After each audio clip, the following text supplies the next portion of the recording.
C'est normal, c'est l'été, on veut juste nous faire peur. Quand j'étais jeune, on n'en faisait pas tout un plat. Vous avez sûrement déjà entendu ou lu ce genre de commentaires. Alors, la question se pose, est-ce qu'on en fait trop avec la canicule chaque année?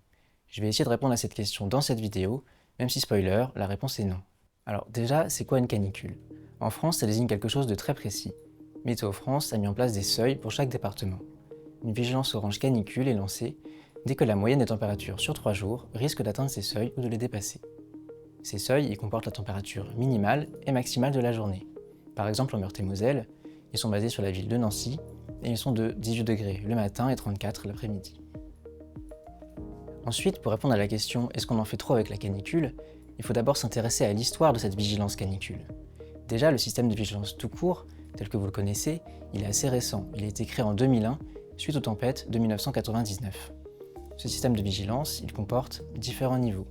D'abord le vert, RAS, jaune, soyez un peu attentifs, orange, danger, et rouge, c'est l'apocalypse, en gros. Mais au départ, il n'y a pas de vigilance canicule. Ça arrive qu'en 2004, suite à un événement en particulier. Est-ce que vous savez ce que c'est? Parce que pour moi, c'est assez évident vu que je baigne dans la météo, le climat depuis que je suis petit, mais je ne me rends pas forcément compte de si la plupart des gens le savent aussi, notamment les gens de ma génération, voire encore plus jeunes. Donc n'hésitez pas à dire en commentaire si vous savez. Bon, je vais pas faire durer le suspense, l'événement en question, c'est l'été 2003. L'été 2003, c'est l'été le plus chaud jamais enregistré en France, et en particulier la canicule d'août 2003, ça reste d'assez loin la pire qu'on ait jamais connue depuis le début des relevés météo.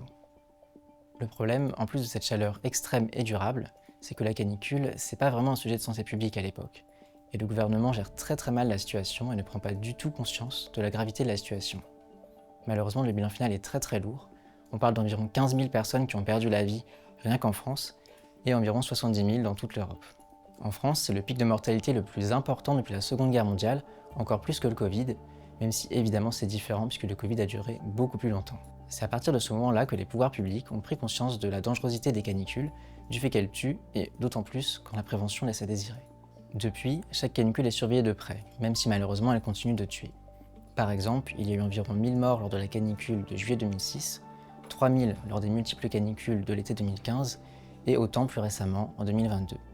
C'est beaucoup, c'est sûr, mais ça aurait pu être bien pire si on avait continué à faire comme si de rien n'était. Donc nous, on n'en fait pas trop avec la canicule. C'est un vrai sujet et une cause importante de mortalité. D'autant plus qu'avec le réchauffement climatique, évidemment, les canicules sont de plus en plus intenses, fréquentes et par conséquent dangereuses. Chaque année, la probabilité de revivre un événement comme 2003 augmente. Et avec la hausse des températures qui s'accélère, c'est quasiment impossible qu'on ne le revive pas d'ici la fin du siècle et même probablement plusieurs fois et en pire. En fait, la question qu'il faudrait se poser, c'est plutôt est-ce qu'on en fait assez avec la canicule? Parce que le système de vigilance, une meilleure prévention, des hôpitaux mieux préparés, c'est super, c'est même indispensable.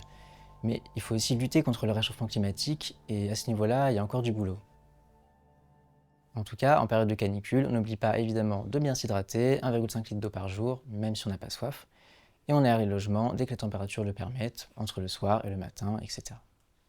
Et si vous voulez avoir des prévisions de qualité, pensez à privilégier des prévisions expertisées avec un regard humain, avec des sites comme Météoville par exemple, parce que je sais que beaucoup de gens utilisent des applis météo sur téléphone, mais c'est souvent des prévisions automatiques, sans personne derrière, aucun travail de synthèse, donc moins fiable. Si vous suivez ce conseil, normalement, vous verrez que la météo se trompe un peu moins souvent que ce que vous pensez.